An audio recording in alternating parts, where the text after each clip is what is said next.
Good afternoon. It's a great crowd. My name is David McMahon, and I'm a professor of history here at Kirkwood Community College, and I have the distinct pleasure of teaching a Holocaust course here at Kirkwood and to introduce the Thaler Holocaust Remembrance speaker for 2023, Tova Friedman. Tova Friedman was 4 when she and her parents were sent to a Nazi labor camp from their home in central Poland. She was almost 6 when she and her mother were forced into a packed cattle truck and sent to Auschwitz II, also known as the Birkenau extermination camp. At the same time, her father was taken to the Nazi concentration camp in Dachau. During 6 months of incarceration at Birkenau, Tova witnessed atrocities that she could never forget. She was one of a handful of people to have entered a gas chamber and survived. In her memoir, The Daughters of Auschwitz, My Story of Resilience, Survival, and Hope, Tova recounts her experience to keep the story of the Holocaust alive. Please join me in welcoming our 2023 Thaler Holocaust Remembrance speaker, Tova Friedman.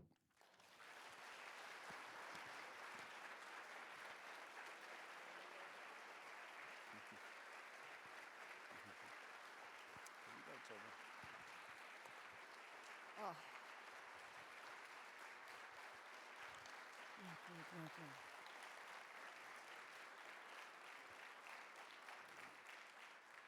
Hi. First of all, I'm very, very grateful to be here, to be invited. It's my first time in Iowa, and I want to tell you, I have never met nicer people, but you know, I'm coming from New York, so what do you... The people here are wonderful. They're kind, they listen to you, and they feed you. So I just want to thank everybody.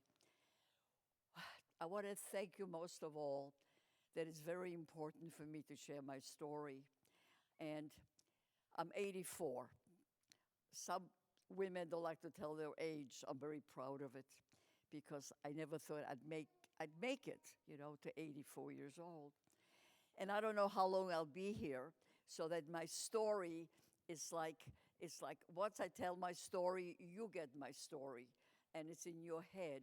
And when I'm not here, you will remember it, because there are always people who are going to deny it, that it never happened. And you know why? I myself sometimes have trouble imagining and remembering that this can happen. When I went back to Auschwitz, I took my grandchildren with me. One of my grandchildren is, oh, he's right here, which is a fabulous thing that I have a grandson with me. I was telling him, he's a twin, and I was telling him of the experiments done on twins. I couldn't believe it. So I, myself, could not believe it. Being in the war, when we were talking about it, we ourselves could not believe it. I remember my father heard about gassing. We were in a ghetto, and he said, "Gassing? They're taking healthy people into a gas chamber, and that's the end of them?" So no wonder that you're going to meet people who don't believe it. Well, I want you to know, you have to believe it, because I am a witness, and that's why I'm so happy to be here. There are very few of us left. From my town, there were hundreds and hundreds of children, beginning of the war. At the end of the war, there were 5 children. Something is happening to the lights. You are disappearing. Where are they? Yeah, I'd like to see them, please. Thank you. I don't like to talk in the darkness. I want to see, so thank you so much, whoever is in charge there. Okay, there were like 15,000 Jewish adults. At the end of the war, there were 200 left. And so you can imagine, right now, I'm the only representative of my entire town. That's it. And once I'm gone, we're done. So therefore, I am so happy that I'm able to share it. Now, why are there so few people like me left? Because Hitler had an idea. I'm going to stand here because I just want to make sure that I'm stable. Um, he had an idea that the enemies of Germany were children. So whenever he came to a town, the first thing he did was he killed the children. Now, in the beginning, the killing was very simple. He'd walk into a room, there were parents and children, and they would shoot them. There wasn't, it's easy to shoot somebody if you don't think of them as human beings. Somehow, the Jews, not only the Jews, there were also gay people, there were also people of color, but mostly targeted the Jews, that we were not human. We were called Untermensch, subhuman. It's easy to kill somebody who's subhuman because he's got nothing in common with you. So why the children? Children, you see, to the Reich, to the big, big Reich with all its ammunition and planes and I mean, all the war material, they were dangerous for a number of things, number of ways. They were dangerous because, first of all, they weren't helpful in any way. They had to eat. Children eat, children get sick, and most important, the parents cannot work so well if they have to take care of children. So get rid of them. But there was another reason, which I haven't read about it, but I'm pretty sure, I'm a therapist. The reason is that children grow up and have memories. And the idea of Hitler was, do not leave any witnesses. In fact, the death machine increased as they heard that the Allies were coming because he was afraid of witnesses. And what are better witnesses than children? They grow up like me. I'm a witness. It just so happened I'm one of the few witnesses left, but because the others were killed. And I'm here by pure luck, I want you to know. I wasn't smarter, I wasn't richer. I'll show you. It's almost like a miracle that I'm here. And that's why I am a witness. So, the first thing I remember myself is being in a ghetto. Let me tell you about the ghetto. Many of you know about ghettos. You concentrate people of the same type of people. They have much in common. Many ghettos are people want to live in a ghetto. In a sense, they want to live with the same people who speak their language. But this was a forced ghetto. They took all of us. We lived in regular apartments. There were very few private homes in that town, but apartment houses and tenement houses. Everybody lived there. My family lived there for generations, for 200 years. My parents, my grandparents, my great-grand, we thought we were pretty good Polish citizens, Jewish, Polish. But they took all of us. The first thing, of course, they did was give us cards to identify us, called Jude, Jew. Jude, Żyd in Polish, Jude in German. And if you went without that card, you were shot. No way. You had to have an ID card. Afterwards, they put bands on us. So we all had to, it were white bands or sometimes different places that were yellow with a Jewish star on it to identify. And if you were caught without it, shot. You see, there was no negotiation. There wasn't, and you thought this is what happens. Later on in the war, they did other things. They started putting things on your clothing so you can be identified in the front and in the back. And at the very end, they tattooed it on your skin. That's the way you couldn't get away anymore. So let's go back into this little town because I want you to feel this. You see, everything I say you have to multiply by 1.5 million children. I am just one child, but 1.5 million of Jewish children were gassed, starved. Drowning was very popular. They would take 2 or 3 people together and put ropes around them and some rocks into the water, and that was the end. And that's how I can save a bullets. Bullets were very precious. Only special people got bullets. The other people were killed in a different way. So here we are.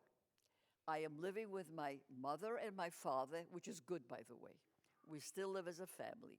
Mother and father, and in a ghetto, 20, 30 people in a tiny apartment. Not ours, of course. We were taken from our apartment into this place where you could not leave without like a passport, a piece of paper that if you had permit to work, then you could leave.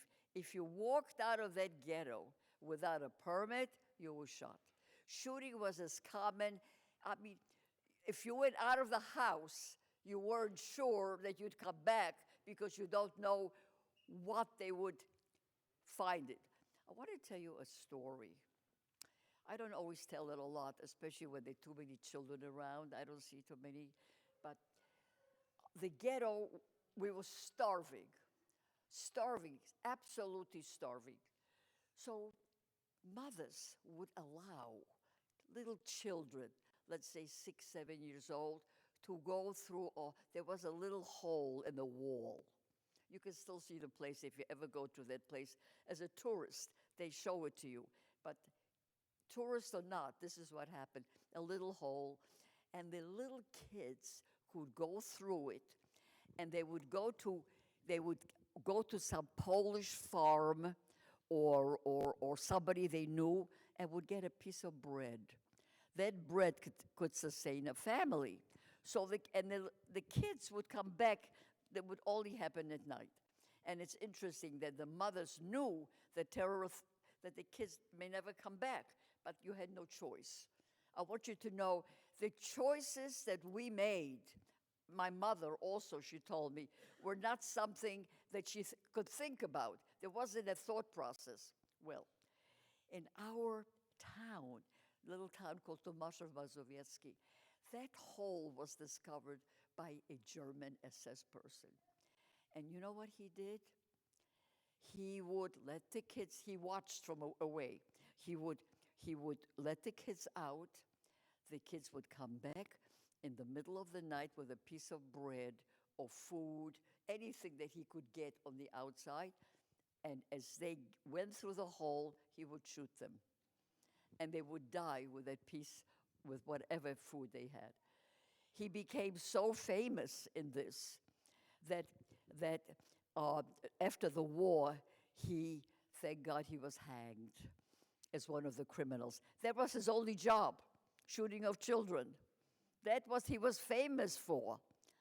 So and yet children did it because the hunger in that ghetto, not describable.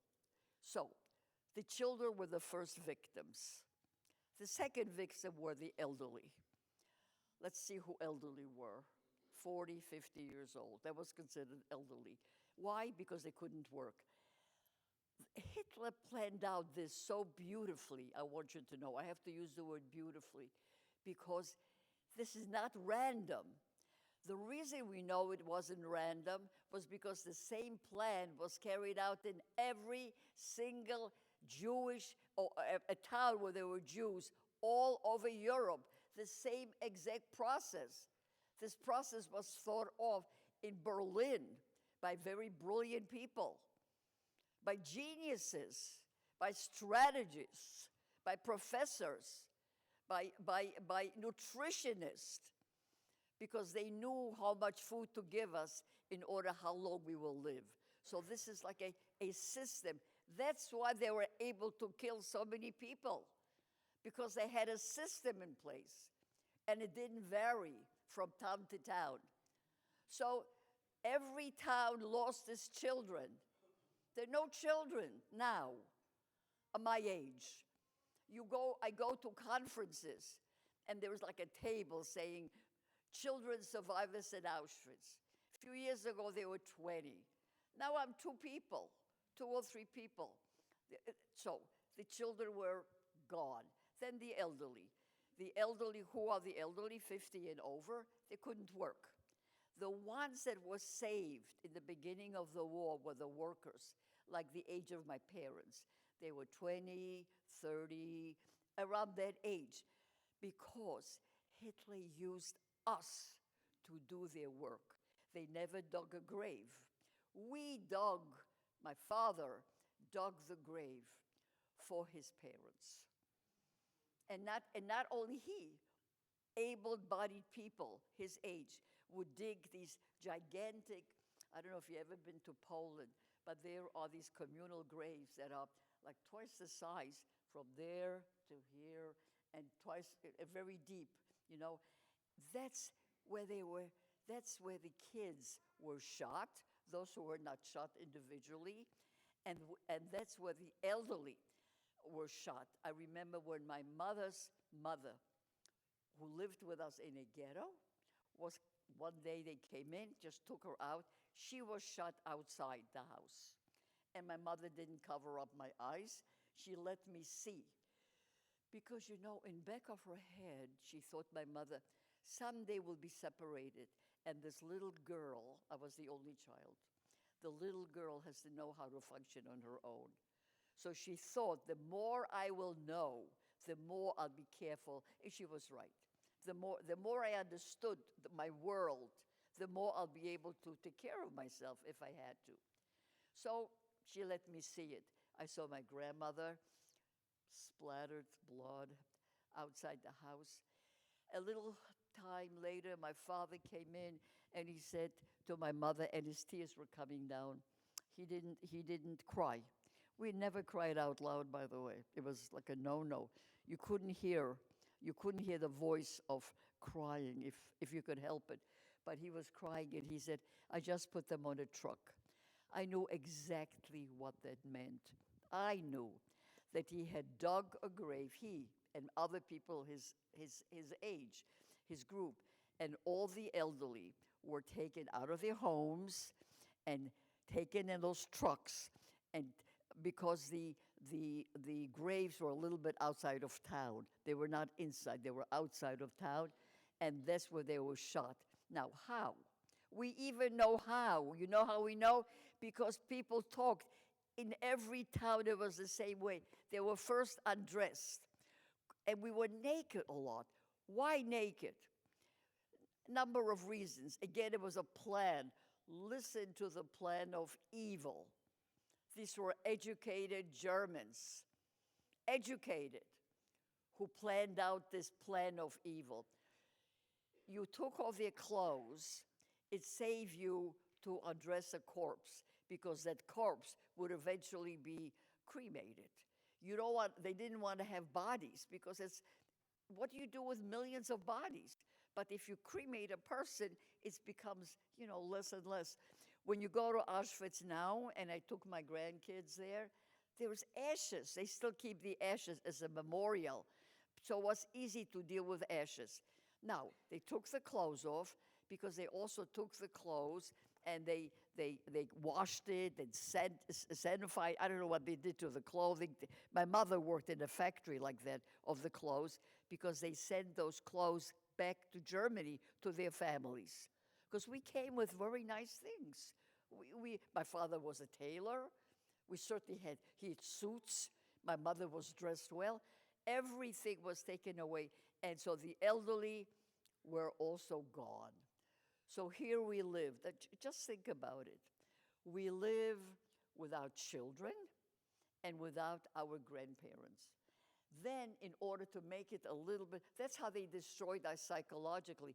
The questions people would say to me, I'm sure you must have heard it, why did you go to the slaughter like sheep? And that question always bothered me.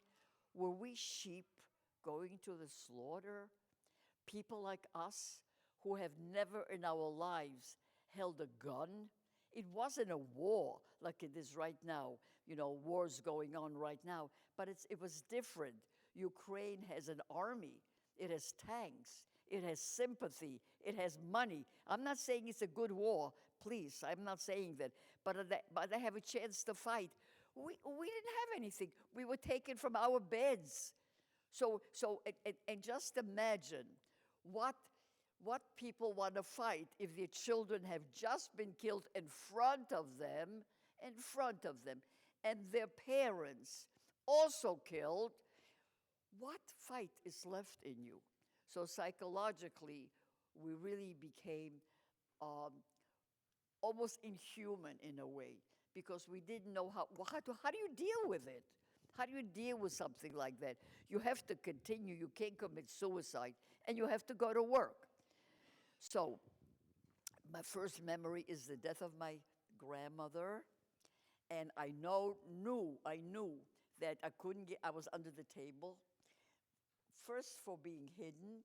Second, it was no space. There wasn't a bed for me or anything because it was so crowded. So I remember voices, and I remember my parents constantly talking to each other about what's going on. So therefore, my memory is very sharp. I don't remember everything, but I remember an awful lot. So my grandparents are gone, and then I hear that there is a terrible disease going on, typhus, because they killed all our doctors. So we had no doctors, Jewish doctors, because and the Germans would not come into our ghetto. A ghetto was a horrible place. It was the beginning of the destruction. Later on, they funneled us into worse places, but the ghetto was the very beginning. People, so typhus killed an awful lot of people without doctors. Children were killed because there's no reason for them to live. They are a nuisance, and elderly were. So no, and all the teachers. What do you need teachers for, right? There's no school. So all the teachers were killed, all the doctors, and our rabbis. We had no place to turn. There was nobody to go to talk to for help. They have completely destroyed the structure of our society. So go talk to us and say, why did you go to death like sheep? It upsets me when they say that. I don't know how many people would be in our position. There were uprisings, by the way. There were 24 uprisings throughout the war, but just wasn't enough. And you know the biggest one was Warsaw Ghetto. I know some of you, maybe those who take classes with your teacher, must have learned about Warsaw Ghetto. Warsaw Ghetto people fought back. They were able to fight the Germans for 20 days. Poland fell in 1 week, an entire country, and our Jews, young people, they were mostly teenagers, by the way, who fought. 20 days held up against the Germans, and then they were all killed. They had to be. It was in the cards. They were all killed afterwards. So when people tell me, how did you fight? So anyhow, the ghetto where my parents were married there. I was born not far there, but it was our home. It was all gone. And many of the people were sent to Treblinka. And many, many people died from starvation. That's another thing. You see, their machine couldn't kill us fast enough, but starvation did. Starvation is passive death. Just stop feeding people. And that's what I remember. Terrible, terrible hunger. The kind of hunger that there is no words. By the way, everything I tell you, multiply it by 100, because I don't have vocabulary. We, as human beings, do not have the vocabulary to tell you really what was going on. But okay, so let me take you with me, because it's sort of important for you to understand one person, and then you multiply it by 1,000,000. So here we are. Half the people are gone, we know. The streets are full of dead. Starvation, that's in a ghetto. Starvation, diseases, shootings, and the Poles have curtains on their window so they shouldn't see what's going on. Very little help from the Polish population, very little. You can give them all kinds of reasons why they couldn't. They were scared. You could excuse people like that, but they covered up the curtains, the windows, so they shouldn't see. Okay, so here we are, and we heard rumors. Again, information is another source of strength. Information. They kept all information away from us. And but we did hear that they're going to move us somewhere else. The moving of people, thousands of people of different trades and railways, was one of the ways of putting fear into us because we didn't know where we were going. And my mother, for instance, my mother had 9 brothers and sisters. At the end of the war, not a single brother or sister or their children were left alive. She lost 150 close family, not even cousins. I'm not talking about cousins. I'm talking about nieces and nephews, the children of her brothers and sisters. And during the war, I remember my mother said, I wonder what this one is. I wonder what that is. Where is the family? Where did they send them? No way. She died without knowing. They kept people apart. Every town was almost hermetically sealed. No letters. No. Oh, if you were found with a newspaper, you were killed immediately. If you're found with a radio, you were killed immediately, because information meant that you knew what was happening. They wanted us to live in fear and terror, like you live in a nightmare that you can't wake up and you don't know the rules because the rules change all the time. So, but we did hear that they are moving us. And this is exactly what happened. They took all, I'm going to skip a little bit because otherwise it'll be too long, and maybe I need questions, because questions is what you learn, and I can answer them. So here they told us all to get out of our barracks. It was, well, they weren't really barracks. The barracks came later. They were really regular apartments, but they were in terrible condition. Can you imagine 20 people with one bathroom, the hygiene situation and so forth? So they told us all to get out.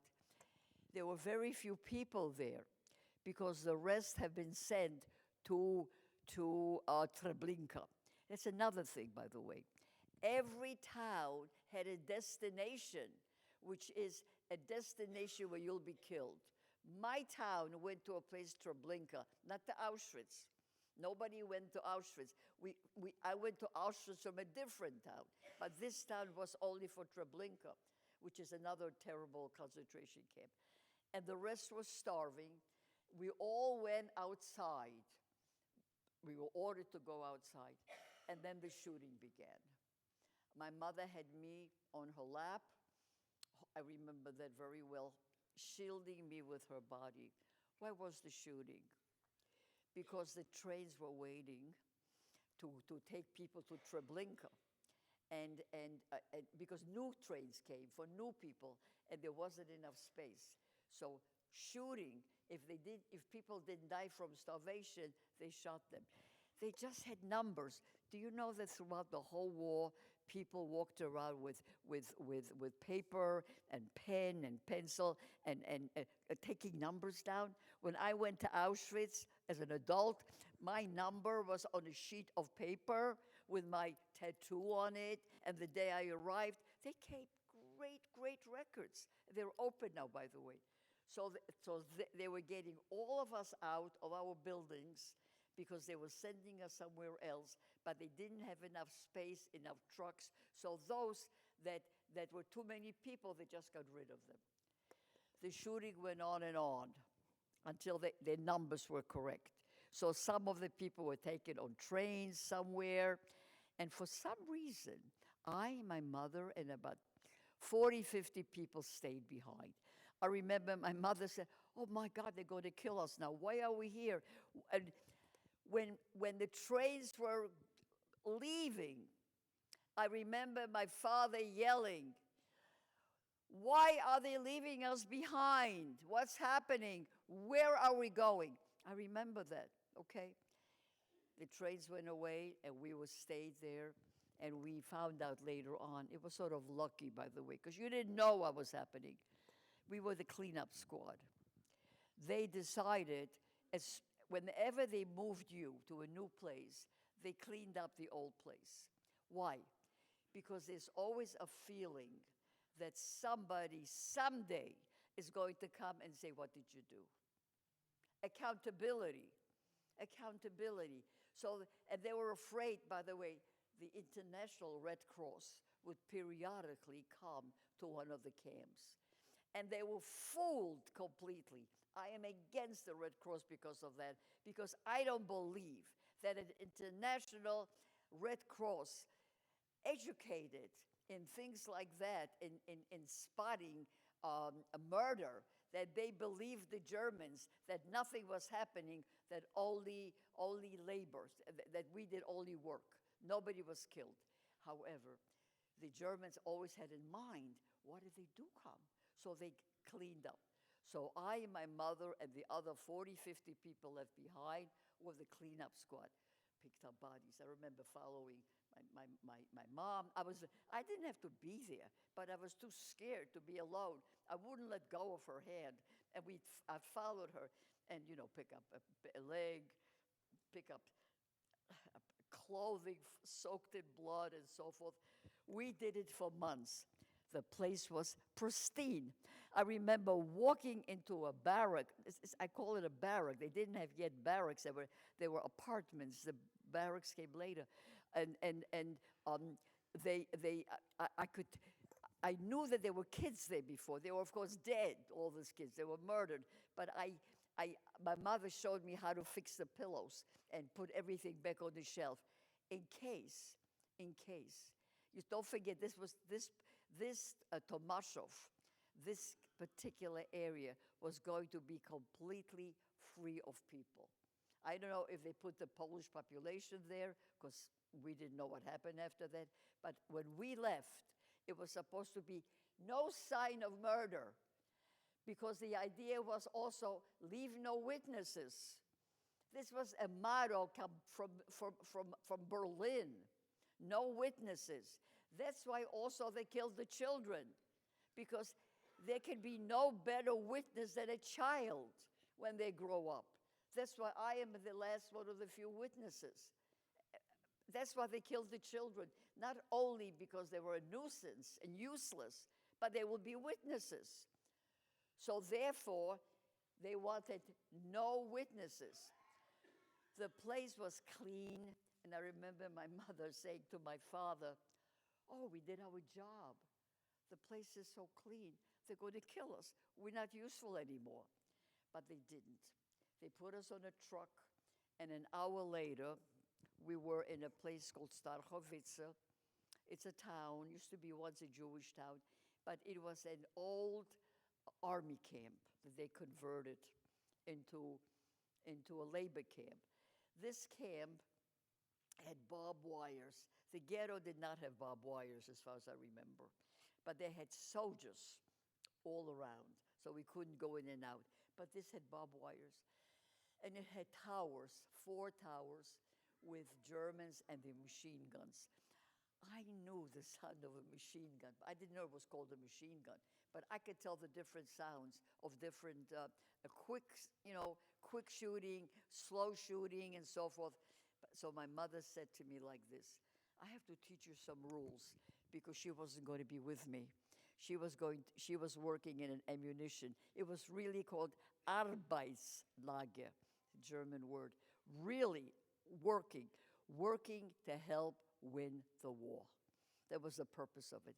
So they had factories all around, and every morning the people were taken out, my mother, my father, there were no elderly, there were very few children, and they were put on these trucks and taken to this factory. And in the factory, they worked with some kind of a yellow material where they died from it if you inhale it. It's a whole story about that. They called it the Yellow Death. That's what the factory was referred to. So the kids would be me. There weren't many kids left, maybe 20, maybe 30. from thousands, just a few kids. But we had to roam the streets. I was 5.5. So I remember my mother taught me this. Listen, she said, if you see a German coming towards you, stand still. You're not to run. Don't run away. Stand very still. Give him the right of way. Let him pass. And if you're wearing a kerchief, take it off. Whatever on my head. I don't even know what I wore. No eye contact. That's the first time she taught me no eye contact. She said, if you have an eye contact, you become a person. And they begin to recognize you. You're supposed to be invisible. Because you see, you did not know what the rules were. Maybe if you look too long into their eyes, they get upset and shoot you. There were no rules. There were no rules. The rules were to kill, but not exactly what condition, when. So she taught me never to have eye contact. From then on to the end of the war, I only saw the Germans down. They had a buckle, a big buckle here, and I saw their hands. Their hands were holding the dogs, which have been the fear of my life to this day, by the way. I cannot go near a German shepherd, but I was old enough to look into the eyes of the German shepherd. That's where I had eye contact, and I remember their saliva, and the fear was so great. So when I said to her, she said to me, no, don't run. If you run, the dogs are trained to kill if you run, so don't run. Let the person pass. Don't look at the person. Well, she didn't use the word subservient, but she said, put your hands like that and look down. And that's what I learned to do when I saw a German coming. At one time, some adult woman, which I never forgot because I couldn't understand that a big person, a grown-up person, would make a mistake like that. She went face to face with the Gestapo, and there came an announcement. You all have to come to see what happens if you break rules. My mother took me to that. I saw many dead people before that everywhere. But what I didn't see is the cause and effect. I didn't see things, you did this is what happens to you. You did this. So she took me and she said, I want you to watch. And that's how I watched my shooting, where the woman had something on her face, something black, like some kind of a rag. Her hands were tied to a pole in the back. Her kids were standing near her, and the guy went and shot her right point blank, right there, and she fell down. And her kids jumped on her body, and my mother said to me, this is what'll happen if you don't obey the rules. And I said, I will. And I said, will you? She said, yes. So I learned very early that this is what's going to happen. Not only, she didn't have to say you'll be killed. She showed me. And that's why my memory is very, very, very strong. But what I remember is the pity I felt for the kids. I said, now they don't have a mama anymore. And I remember that. So when I said to her, you'll be good, I said to my mom, you'll be good. She said, yes, I'll obey. That particular camp, Arbeitslager, working camp, again, they began to move people around, less and less people. The word selection was a common word in my mouth. When I came to America and I went to a Chinese restaurant, and they said, select one from A, select one from B, like Chinese menu, something like that. The word selection was so terrible I couldn't buy the food. I said, I don't want to use the word. I'm not selecting anything. I'm not eating, whatever. It was like ingrained in me because selection meant taking certain people that you didn't know ahead of time. What was the criteria you didn't know? And they were put to their death in many, many different ways. So here we heard that it's a children's selection. That day, my parents didn't go to work. So we had this, but we still were a family, by the way, which is very important for everybody, for me to know. My mother, my father, there were just the three of us. I never had any siblings, so that's it. And they said, okay, we have to hide her. I heard that word, hide her. So what they did, they had like crawl space.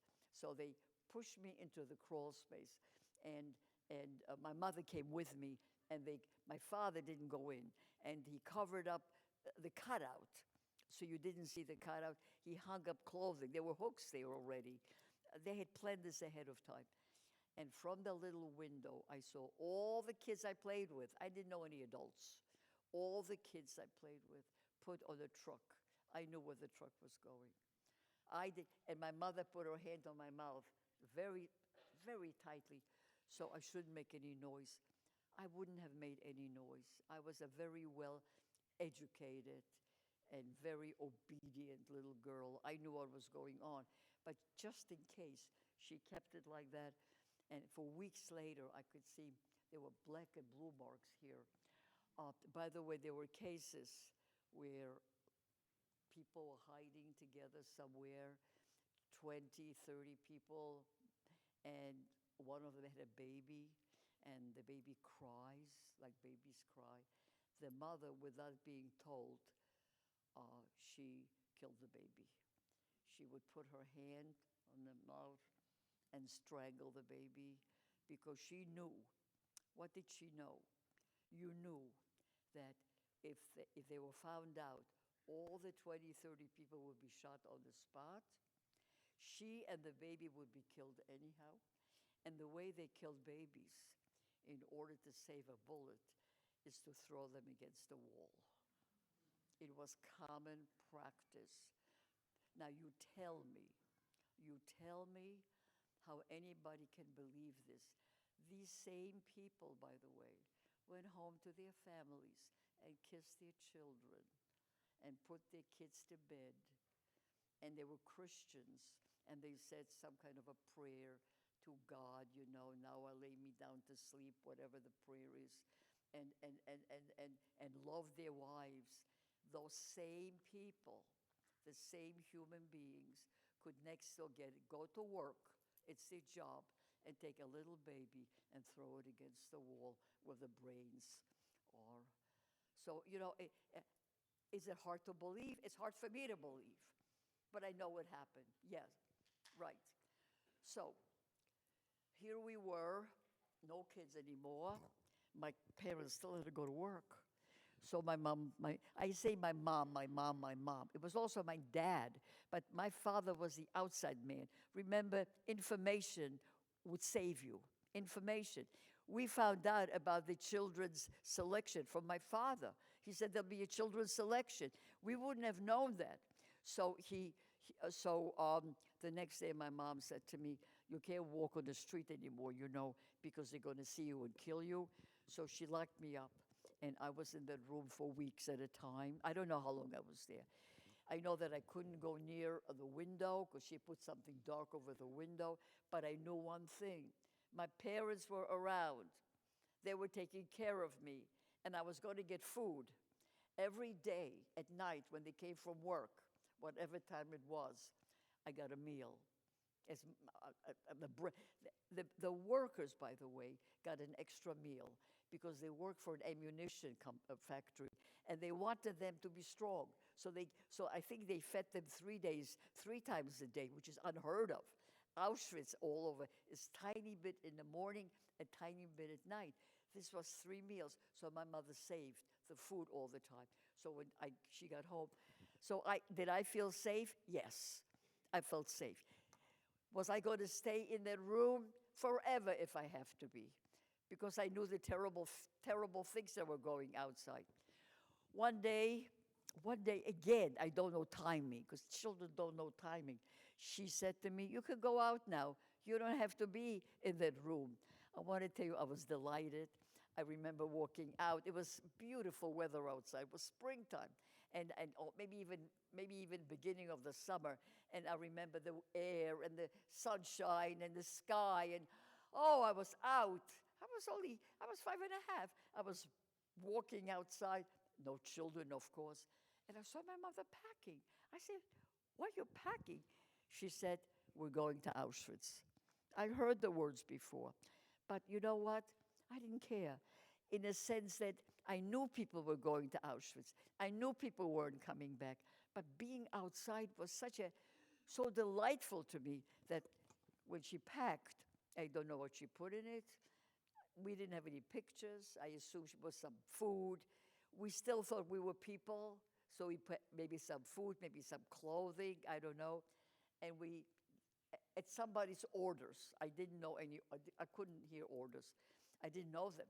And we started walking towards the train. The cattle cars were waiting, cattle cars.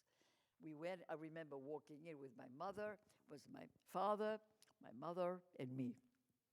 And she's holding a suitcase, and we come there, and the doors are open. The cattle cars doors are open. My parents are saying goodbye to each other. I didn't know that they were going to be separated. I told you I didn't understand German. I didn't understand the orders. My father was crying, and he was touching me and saying, "Be a good girl." I was so little that my mother was holding my legs. I straddled her body like this. And he went away somewhere with the men in the same cattle car, but with men. And she had trouble getting into the cattle car. They were screaming and yelling to get on, get on. And I saw the dogs. And again, the fear. But this time my mother was holding me. So I knew nothing is going to happen at this moment. She got me into the cattle car. And I remember something which I don't always talk about it.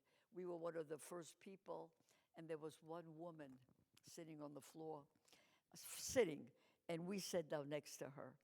And she looked at my mother, and she said, "You have a child. You have a child." My 3 children were taken on the wagon, she said. And she asked permission to touch my face. And I remember she took both of her hands, and he touched my face. She said, "Oh, you have a child, but you're going to Auschwitz." I'm just, and then women, more and more. She got up. We had to get up. Then came 30. Are we in a hurry? No. You've been going 50 minutes. 50? Yeah, so take as long as you want. I'm just letting you know because there's no clock in here. So It's okay.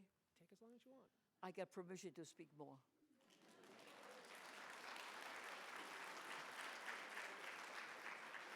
Do you know what?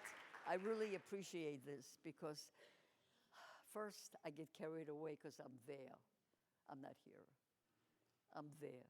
And then I speak to classes, and the classes have to go on. The bell rings no matter where I am, and they have to go to their next class. Apparently this is different. So I can take you along a little bit, and most of all, I want questions after I finished. So we stood. I want to tell you, the trip was 36 hours. I did not know that till years later. Now, just imagine all the women, only women, standing very close to each other. The heat was intolerable. We were sweating. We were wet from just the heat. And the smell. I said, "Mom, I got to go to the bathroom." And she said to me, "So I realized you got to go where you stand." But I could smell it. We have become what the German called us, inhuman. Because after you go through this in a cattle car, no food, no water, no air almost, going wherever you stood, you became like an animal. And people were crying. Some people died. I remember falling asleep, my head on the woman in front of me, just like that. I didn't have to hold up my body because the bodies held me up. This lasted, I said 36 hours. We arrived to Auschwitz, and the first thing I saw were the dogs. I can't tell you the feeling I have to German Shepherds. To this day, when I live near a dog park where I live in a nice town in New Jersey, really nice, and it's Jewish town, a lot of Jews and synagogues. I see a German Shepherd, even if he speaks Hebrew, which of course he doesn't. You know, I have to cross the street. I have to cross the street. I get hot. I get like anxiety, and I'm not in such a, I don't have these issues, but so I keep away from German Shepherd. But here I am in Auschwitz, and I'm facing them again. And my mother said, "Stand still." And I do. And then I said, what is this terrible smell? The terrible smell inside was, I knew what it was. I could recognize it. Feces and throw up and all that. But this was something brand new. She pointed, these are the bodies burning, she told me. Did not protect me. I said, oh, that's where they put all those dead bodies. It was logical to me. Oh, that's what they do. I was wondering where all these dead bodies will be going to.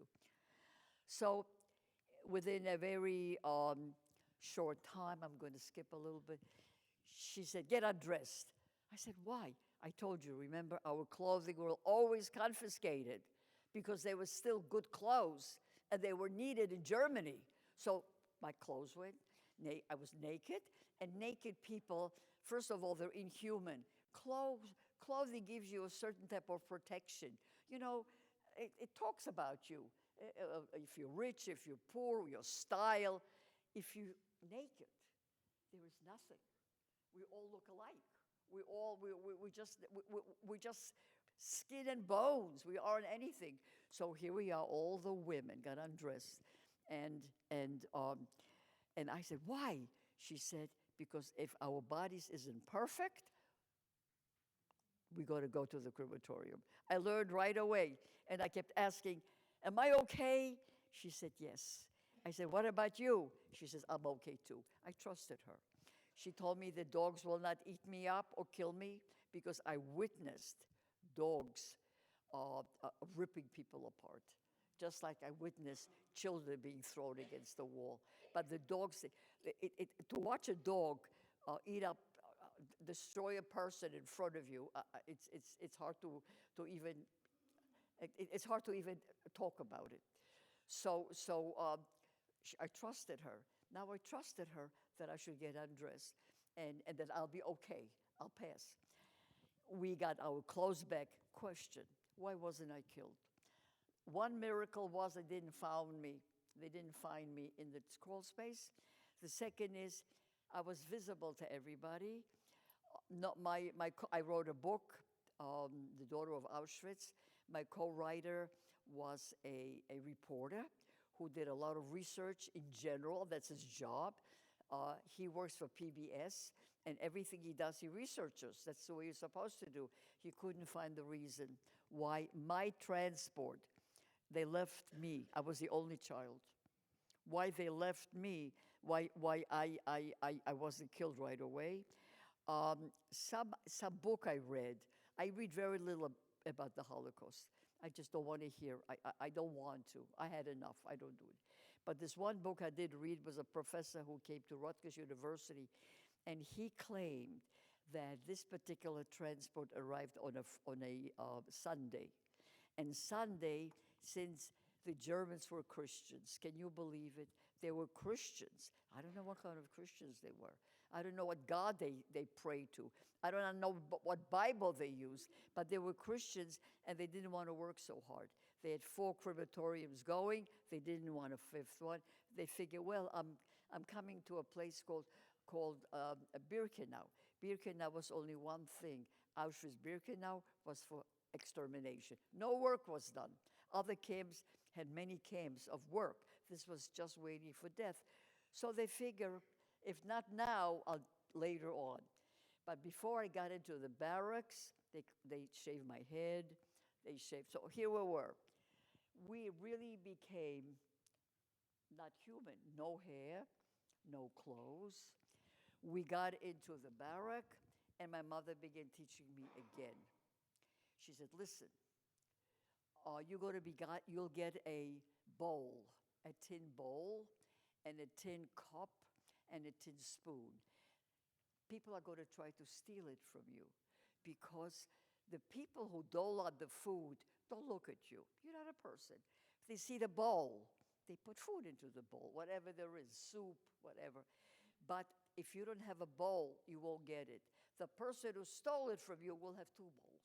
But nobody's going to know that. They just put. So I began to hide my bowl. Nothing was ever stolen from me. I learned how at 5 and a half to make sure that I put the bowl in a certain spot, and I watched it so nobody took it. And then I learned not to go to the bathroom when I wanted to, only to go with the rest of the group twice a day. And I also learned to stand still when they counted us. In the beginning, I told you they have different identifications. First, they had cards, IDs with it, and so forth. The end was tattooing. But till then, till the tattoo came, they started counting us, and you were outside. And I always tried to be in the back, the only child. And they let me be in the back of the group. But one time when I wasn't, and I moved a little bit because I couldn't stand still for so many hours, I was taken out of the roll call of that group, and a woman started hitting me, but I remember very hard on my cheeks, and I remember saying to myself, "Don't cry, don't cry." And I said in my thoughts, "Go ahead, kill me. You won't know how much you hurt me." Not a sound, but I was taught that. It wasn't something that came to my head. If you cry inside your head. You don't cry outside, because you know what they found out, and what my mother didn't tell me, but she sort of implied that if you get hurt and the people who hurt you see you in pain, they get more pleasure out of it. If you don't react while you get hurt, their pleasure is less. And somehow, I don't know how I learned it as a child, but I remember never to letting anybody know that anything bothers me. So she hit me so many times until she got tired. Okay, after a quick time, I got very sick, and I knew something. This sickness meant death. Useless people are sick. I got sick, but I recuperated all on my own. And after that, they took me to what is called the children's camp, and I didn't see my mother anymore. But all the things that she taught me, I learned and I remembered. I tried not to be so visible. I didn't, if a German came into the barrack, there was absolutely no eye contact. I tried to be as not noticed as possible. But they tattooed me, and they told me no more my name. My name is 27,633. I didn't know what that was. Didn't know I couldn't read or write or the numbers, but I knew the sound of it. It was a phrase. I learned it. So when somebody called, here, I'm here, because I heard the sound of it. I'm going to go skip a little bit because I am tired and you may want to have questions and so forth. So all of a sudden, we're told we're getting a fabulous breakfast. Now, I want to tell you again, hunger was all, it gets into your bones, into your thought process. Somebody once asked, I read that, tell me, did you ever think of God in Auschwitz? And it was an adult. And the person said, of course I thought of God. The name was bread, in a sense that that's all you wanted is bread. Nothing else mattered. So we were going to have a meal. Wow, a great breakfast. I knew why. They were taking us to the gas chambers. Before you went, you got a meal. It was very cold outside. We had this fabulous meal. I didn't care what would happen afterwards. We started walking to the gas chambers, and things happened in between, but I can't discuss this now. We got to the gas chambers, and it was a gigantic room, twice the size, gray, with cement floors, and there were like numbers all around with hooks, and they told you, when you go to the shower and you come back, make sure you know where your clothes are. Now, we all know we're not coming back, but everybody looked where the clothes are. I don't know what happened. Another miracle, I don't know. We stayed there for hours and hours and hours and hours, and it was freezing. We were naked. Again, being naked was a style. Nakedness. So kids were naked standing, and after a while, they sent us back. A very short time after that, my mother appears. I forgot all about her. I didn't forget. I just didn't have that feeling of, I just did. Nobody had parents, so I didn't feel different from any of the other children. Everybody was tattooed. Everybody was starving. We were like one group, of that's how life is. That's how it is if you're a Jew. We were all Jewish. We were all from Poland. That's the way life is. When she appeared, I was just shocked. I couldn't recognize her. She looked terrible. And that's what she said to me. She said, the Russians are coming and the Germans are running away. But they want to take us with them because remember, no witnesses. They don't want the Russians to come and see what they did in Auschwitz. So they're pushing us all under duress to walk to Germany.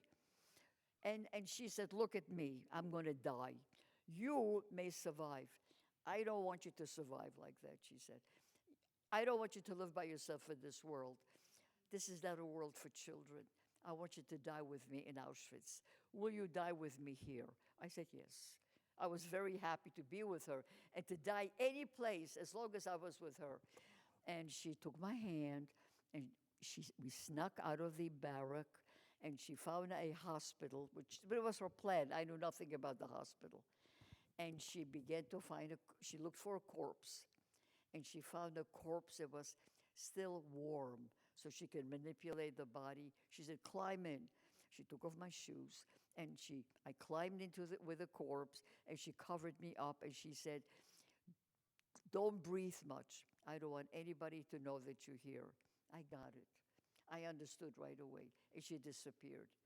And I don't know how long later, I heard the door open and it's screaming and the Germans are walking in and they're looking at every corpse.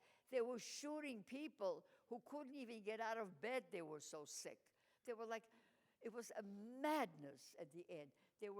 Some of them, as I watched, as we were sneaking into the hospital, they had taken off their uniforms and putting on prisoners' uniforms and shooting anybody that was moving. And the dogs were like wild.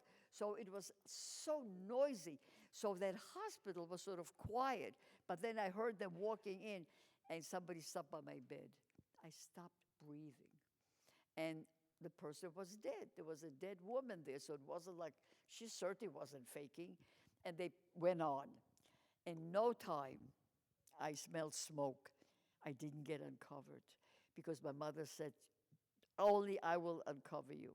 Because when the Germans left, they tried again, leave no witnesses, leave no trace of the atrocities. They began to burn the barracks. So they burned the hospital, and there was smoke everywhere. All of a sudden, she's there. She uncovers me, and these are her words. They're gone. This was January 1945, January 25th. The Russians came 27th, January 27th. So that's how I and my mother were saved. She had another corpse. She hid with another corpse. And we all walked towards the barbed wire, which were electrified, waiting for the Russians to come, for the Russian troop. And later on, we found my father, who was in Dachau, a camp in Germany, and we met in the Polish town where my parents were born in that town. They went back to their hometown. And that's how we survived. I hope it wasn't too long for you. I'm sorry if it is. And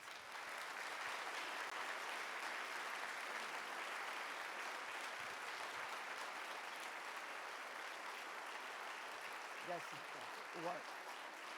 So it's over an hour, so maybe about 15 minutes for questions. Yeah, I just want to ask you. I just want to say one thing. I wasn't supposed to be here. I wasn't supposed to continue the Jewish nation and so forth. And I've got a wonderful grandchild. Noah is sitting here with me. He travels.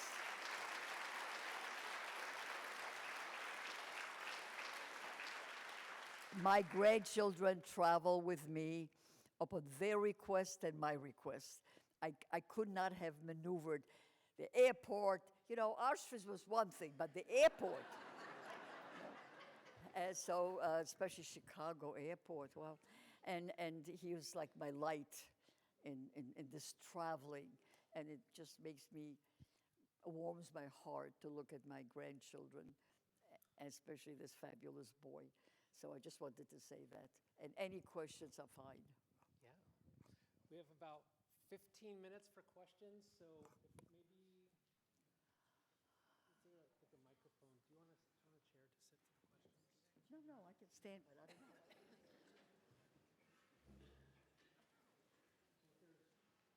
Yeah, if anyone needs to leave, that's fine. We have a. Can I borrow this for a second? I think we have a microphone somewhere right over here that we could send, because otherwise we won't be able to hear it. Is that on? Okay.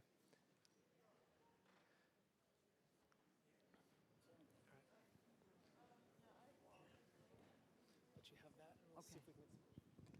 Well, if you can ask me now loud enough so I can hear you, well, you're close. So you have to, yeah. Jed, it's working now.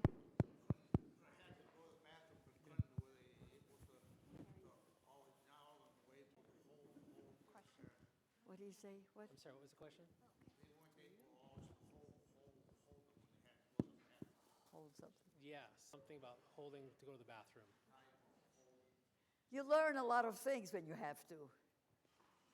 You know, if you have to weigh, you're controlling your bowel movements or dying. No contest, right? You do the things what you have to do, no matter how old you are, if you could understand the language. We have a question right over here. Hi, how are you this afternoon? My name is Joyce Wood, and I'm from Arizona, now an Iowa person. I just moved to Cedar Rapids. This is my dad, Raymond Black, and he was from Cahokia, Missouri, and he was in Army Signal Corps. So maybe he was one of the people that your father saw when the Army... Too long, I won't be able to understand it. Please ask me a question. Yeah, sorry, it's just a question, you know, how did you survive in Poland? I've read reports that the Polish were not kind towards the Jews. Okay, well, we came to Poland. Yeah. Very inhospitable people, very anti-Semitic, very mean. When we got back, alone, hungry and tired, just me and my mom, not knowing who was even alive, the first neighbor that she met said to her, "What are you doing here? We thought Hitler killed you all." Terrible place. They called me dirty Jew. I couldn't go to school. I did not go to school until I was, I think, about 9 years old, and we left Poland. I could not go to school in Poland. They were so mean, the kids and the teachers. Also, she said her dad was in the army that helped liberate Dachau. Oh, your dad was in American Army? And he liberated Dachau. I have to thank him because he liberated my father. One of the very first, so... Thank you very... He's a hero to me.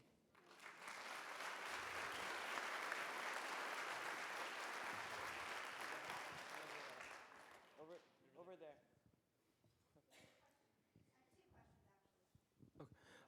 I was just wondering how your experiences have shaped your relationship to the Jewish faith and culture. How have your experiences shaped your relationship to your Jewish faith? To the Jewish what? Faith, to your Jewish faith. faith. Ah, Jewish faith. Hitler wanted to destroy the Jewish faith. I do the opposite. I'm very, very, very Jewish. Thank you. I raised my family, my children, very Jewish. I lived in Israel for 10 years. I taught at the Hebrew University. I speak Hebrew and Yiddish fluently. My faith is very, very strong, although I have some problem with God once in a while. But you see, being a Jew, we have the quality, we talk to God. He's not our, I don't know, the God that we believe in is not perfect. He made a lot of mistakes. And we talked to him about that. So, but I'm very, very, I'm kosher. I'm careful what I eat. I'm very Jewish. A very proud Jewish woman, and so is my family. Thank you. We have a question from the audience. How long did it take before you began to feel or you felt like things were back to normal for you? Before what? Until you felt like you were back to normal. Like how long after? You think I'm normal? I never thought of myself as being normal. You know, you can never be, that doesn't mean that I have any serious issues, but you're never without it. And if I forget, my number reminds me. You're not like everybody else. You can't be. You can't be. But I hope it's for the better and not for the worst. So. I have a question over here. My question is, everything that was going on around you in the camps, were you still able to find any kind of humor or laughter at all on a day-to-day basis with anything? Did you ever find any joy or happiness while you were at the camps? Was there ever any moments? No, there was no joy or happiness at the camp, except that the woman who tattooed me to this day, by the way, she was killed. She was 18, 19 years old, Jewish. I knew she didn't like doing what she did. And that sort of gave me, and she said to me, if you survive, you could get a long sleeve shirt. In other words, she gave me hope. And I said to myself, that lady doesn't want to do what she's doing. It was that kind of thing, if you want to talk about happy. That's it. That was the level of positive things. Thank you for coming. This is an annual event. I want to thank the Dr. Thaler Foundation for doing this. My question is, do you know Michael Bornstein? He's been here a couple times. What is that? Do you know Michael Bornstein? Oh, my friend Michael. Yeah. Michael, yes. Michael stood right next to me So when you we were two- given when we took the numbers. Yeah, Michael and two people, Michael and Sarah. Right. Yeah. Well, and Michael is a graduate of the University of Iowa. Michael, what? He graduated from the University of Iowa. Oh, yeah, he did. Yes.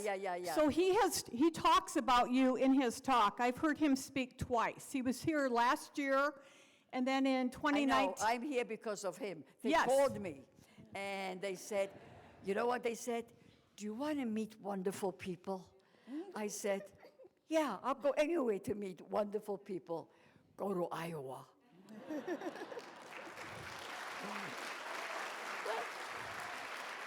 Well, And you Wait, know what? when you get She back- wasn't wrong. when you get back to New Jersey, tell him. I'm sure there are other people here that remember him and Thank his you. story and his daughter Debbie because she was Absolutely. on TV here. She what? She was a TV broadcaster. Yes, she is. Yes. She And is. you're now famous because you were on Charity Nebby's radio show. I was on so many shows and Well- television. Oh, by the way, those who are young at heart, go on TikTok because my grandson, Noah's twin brother, Aaron, put me on TikTok. Right now I got 500,000 followers, and there were 50 million visitors. Is that called visitors? Hits. Viewers. I don't watch it, by the way. I didn't know what TikTok was, but yes. Thank you. Yes, thank you very much. I will tell them that you remember them. They'll be very happy to hear from you. Thank you. Yeah, two questions actually. One of them is, how did you end up here in America? And two, how do you feel about the German people now? Oh, how do you feel about Germany? Yeah, and how did you get to America? Was And what? How did you get to America? Oh, how did I get to America? You want to hear irony of ironies? We were in Poland. The people who were our saviors, the Russians, became our enemies. They refused to they became communists. Couldn't get out of Poland. They closed all the borders. So we had to sneak out of Poland. Where did we go? Germany. Weird. Why to Germany? We were looking for the Americans. Berlin was divided into 4 different countries, 4 quarters. I think it was Russia, English, American, and whatever, I don't remember. And British, right. So we got to the American sector, and from there we went to displaced people, came for a few years, and from there we went to America. So now you ask me about Germany. I have very hard time reconciling myself with a modern Germany, which I know has been very positive to Israel, and I'm a Zionist. I lived in Israel, and I feel very close to Israel, so I'm grateful for that, because they help a lot of refugees because they give them money and help them rebuild their life. But the language is still the language of the German Gestapo. And somebody once asked me, will you visit Germany? I said, with pleasure, but you have to change your language. So. I would just like to ask, after what you went through as a child, what was it that allowed you to ever again have faith in the rest of humanity? Sorry, what was the last part? What was it that ever allowed you to have faith again in the rest of humanity? What helped you regain faith in humanity? What helped me regain faith? Well, you know, love helps. I fell in love with my husband when I was 12. He spoke my language, he spoke Yiddish, and he bought me a sandwich. What else do I need? That's all I needed. And then I had wonderful children. Life was very positive for a very long time. Today, by the way, is his anniversary of his death. Today, 3 years. I'm sorry he's not here to see what's going on and so forth. But we had a 60-year-old marriage. So what helps you regain is you do meet fabulous, wonderful people. I became a social worker, a therapist. I had luck after I came to America. And that the positive things began to sort of darken or make the negative less strong. It faded a little bit, although it never does completely. I think we have time for 2 more questions. If there's any. I got one down here. I'm coming.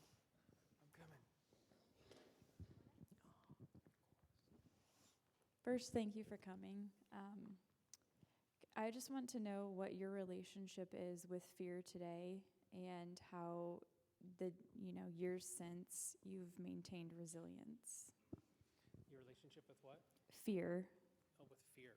Your relationship with fear. With what? Fear, with fear? Fear? Yeah. Relationship with fear then. Today. Now. Yeah. You know, it's a very question I never thought about. I am sort of fearless. I don't know how and why. I live alone now, and I'm okay, even if I hear funny sounds in the middle of the night. You know, I say, oh, well, my old house is settling down. I never think of a burglar or anybody else. I mean, yeah, for some reason, rather than being a fearful person, I'm not. And thank you for, I have to think about that. I never thought. It's a very, very good psychological question. Thank you. Yeah, I'm fearless. I mean, oh, I'll tell you a quick question. When I went to Jefferson High School, not like the Jefferson here, it was a really tough high school in Brooklyn, and there were some gangs. And one day, a guy from a gang did not let me into the doors outside. He was standing outside. There weren't any teachers around, and he was looking at me in a very, scary way. And I said to myself, you don't know what being scared is. Who do you think you are? And I stood still, and I just didn't even budge. I looked at him, he looked at me. He was the one who lowered his eyes, and he let me in and never bothered me again. You know? It's true. You know, nobody can intimidate me anymore. They don't know what intimidation is. So So I better not say it out loud in case somebody's going to intimidate me here. But, thank you. It's Thank a very you. good question. Thank you. Perfect. We have time for both, yeah. What's the question? Are you sorry you went through all the experiences that you went through? Are you sorry that you went through all those experiences? I'm sorry, what? Are you sorry for all the experiences you went through? I don't know. I don't think like this. I don't know. I'm sorry I lost my family. I'm sorry I don't have aunts and uncles and cousins and never knew my grandparents. I don't know. But I did say to my father, had he been aware of the world, the way all young people should be aware now, my life would have been different. But who knows? I don't play the game, what if? You don't know. That's a good Yes, question. last question from our friends over in Iowa Hall. What advice can you give a new parent to teach their children looking toward a more positive future? What advice would you give a new parent about being positive into the future? Parents? Yeah, new parent. Well, the first thing I want to tell parents, by the way, I wasn't a great mother, so I really can't give that good advice. I can tell you how to be a good grandmother, much better. American parents cuddle their children much too much. They protect them too much. It's not fair. It's really not fair. American parents are very dishonest to their children.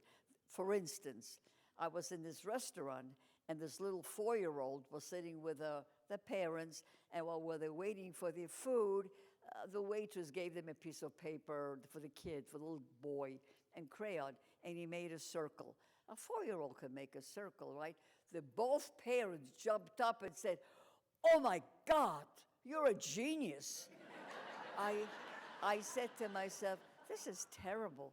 They're giving the kid such a false idea about success. I think American parents are so complimentary when there are no compliments. There is a difference between compliments and encouragement. You can encourage your kids until the end of your life. I want to encourage my grown-up children, some of them have gray hair. I don't, but they do, So I encourage, but being falsely positive? My mother didn't do that. Had she done it, I would be dead.